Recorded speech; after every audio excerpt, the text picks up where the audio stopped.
यानंतर संपूर्ण महाराष्ट्राला सुन्न करणारी बातमी। आपल्याला बाळ झालं म्हणून पालक आनंदात होते। त्याचे उले उले डोळे बघून त्यांच्या आनंदाला पारावार उरला नव्हता। पण अचानक व्हेंटिलेटरला आग लागते आणि एका क्षणात 3 मुलं जागच्या जागी जीव सोडतात। अमरावतीच्या जिल्हा स्त्री रुग्णालयातल्या या घटनेनं अवघा महाराष्ट्र सुन्न झालाय। ही सगळी घटना निष्काळजीपणामुळे घडली, त्यामुळे महाराष्ट्राची आरोग्य यंत्रणा व्हेंटिलेटरवर गेल्याचा आरोप होतोय। तर दुसरीकडे आरोग्य मंत्री प्रकाश आंबेडकर मात्र एकाही प्रश्नाचं उत्तर नीट देऊ शकले नाहीत। त्यामुळे इथल्या व्यवस्थेवर कुणाचा वचक आहे की नाही हा सवाल कायम। 3 नवजात बालकांचा होरपळून मृत्यू। अमरावतीच्या घटनेनं महाराष्ट्र सुन्न। महाराष्ट्राची आरोग्य यंत्रणा व्हेंटिलेटरवर। आरोग्य मंत्र्यांकडे मात्र प्रश्नांना उत्तरच नाही।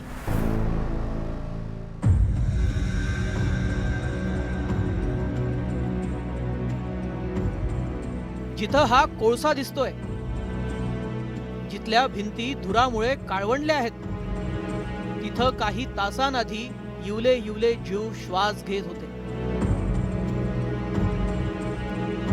आणि बाहेर आपल्याला मूल झालं म्हणून पालक आनंदात होते।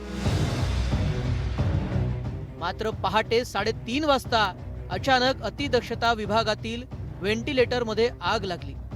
काही कळायच्या आतच अग्नितांडव सुरू झालं आणि त्यात उपचार घेत असलेले 3 निष्पाप जीव या जगातून कायमचे निघून गेले।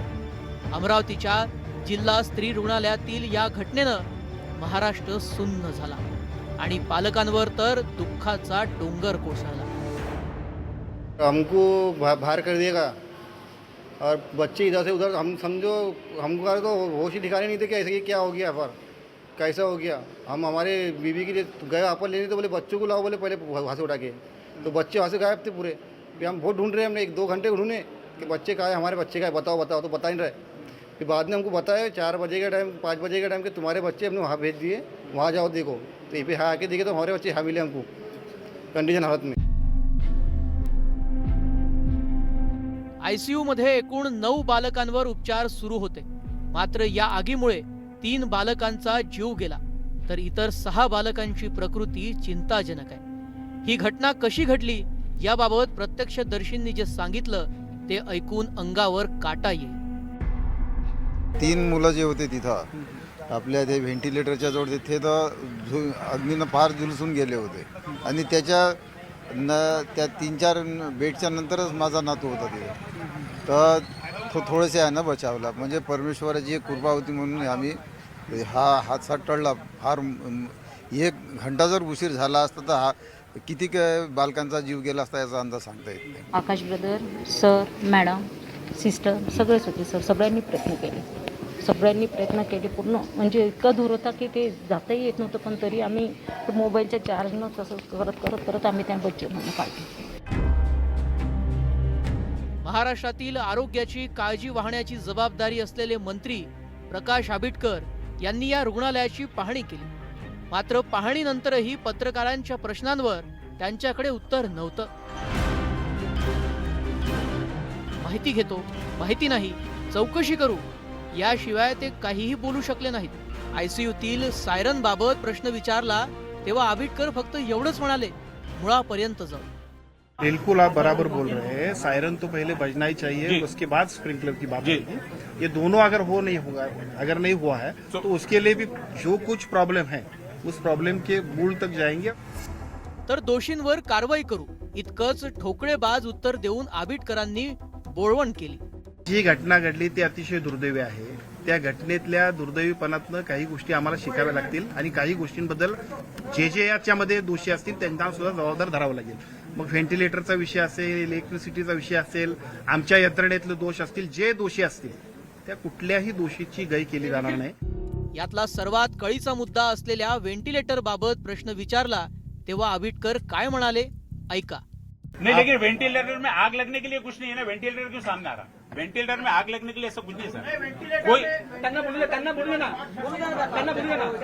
नाही, माझी आपल्या सगळ्यांना विनंती आहे की जी घटना घडली ती अतिशय दुर्दैवी आहे. त्या घटनेतल्या दुर्दैवीपणातनं काही गोष्टी आम्हाला शिकाव्या लागतील. तर कंपनीनं तपासणी करून 15 दिवस झाले नाहीत, तोच आग लागली. या प्रश्नावर आबिटकर कोणतंही उत्तर देऊ शकले नाहीत. कंपनीचे अधिकारी येऊन तपासून गेलेले आहेत, तरी प्रॉब्लेम झालेला आहे. तर तुमच्या चौकशीमध्ये हाही मुद्दा अधोरेखित करावी. 6 तारखेला येऊन गेलेला आहे. इंस्पेक्शन हो गया उसका 6 तारीख को। अच्छा 15 दिन बाद ये वापस प्रॉब्लम आता है।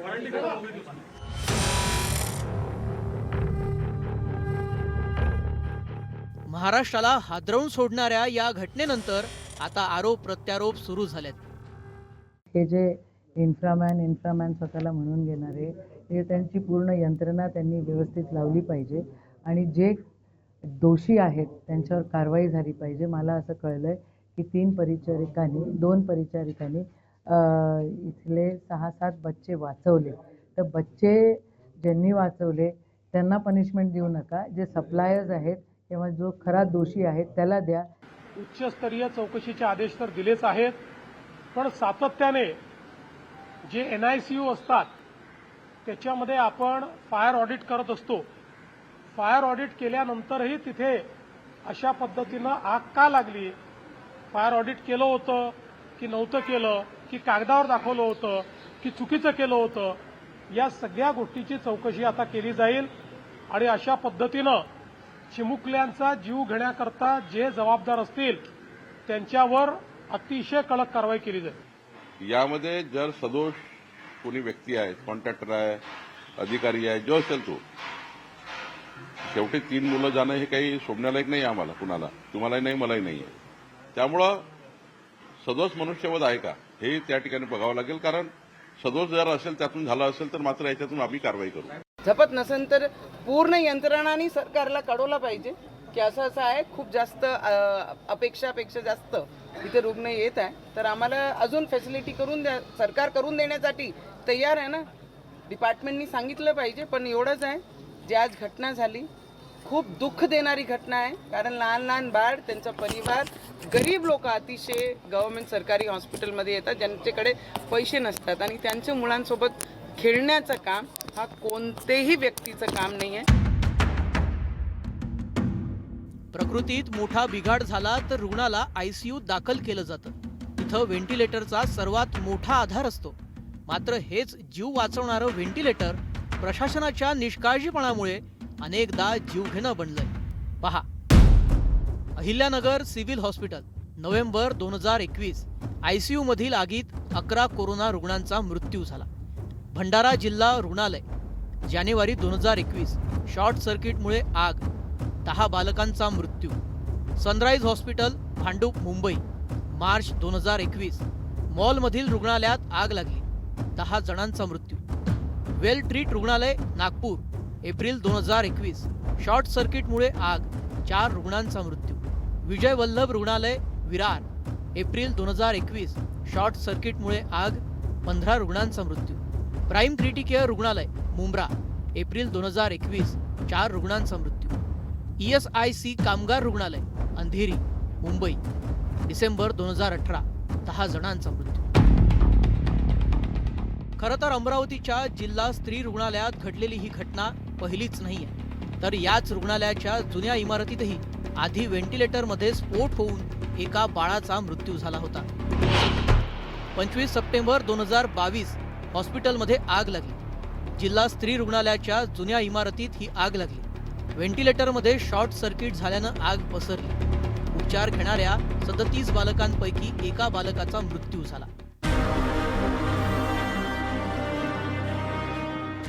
अमरावतीच्या या घटनेमुळे रुग्णालय आहेत की मृत्यूचे कारखाने, असा संतप्त सवाल महाराष्ट्र विचारतोय. एकाच रुग्णालयात 2 वेळा व्हेंटिलेटरमध्ये आग लागत असेल आणि त्यात निष्पाप बालकांचा जीव जात असेल तर रुग्णालय प्रशासन झोपा काढतंय का, हा खरा सवाल आहे.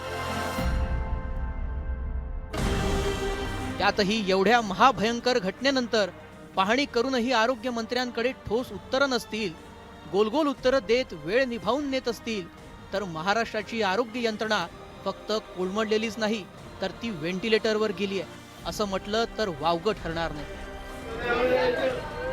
उदय तिमांडेसह संजय शेंडे, न्यूज 18 मराठी, अमरावती.